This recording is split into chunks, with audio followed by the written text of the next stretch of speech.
Good day, my fellow Americans. Today I want to talk about something deeply rooted in our nation's character, the power of resilience and unity. Throughout our history, we've faced countless challenges. But it's through our unwavering determination and shared values that we've always managed to rise above and move forward. Each one of us has a part to play in building a brighter future. It's about believing in the possibilities that lay ahead, not just for ourselves but for our children and grandchildren.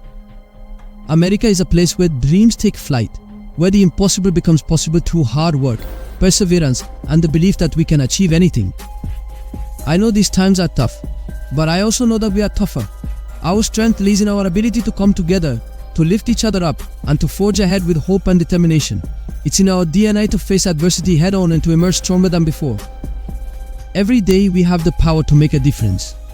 A kind word, a helping hand, a smile. These small acts of kindness and solidarity strengthen our communities and remind us of our shared humanity. So let's continue to move forward with faith in ourselves and in each other. Let's embrace the challenges with courage and resolve, knowing that together, there's nothing we can't overcome. Let's keep striving for an America that lives up to its highest ideals, an America of opportunity, equality, and justice for all. Thank you, and God bless you all. God bless you, Americans.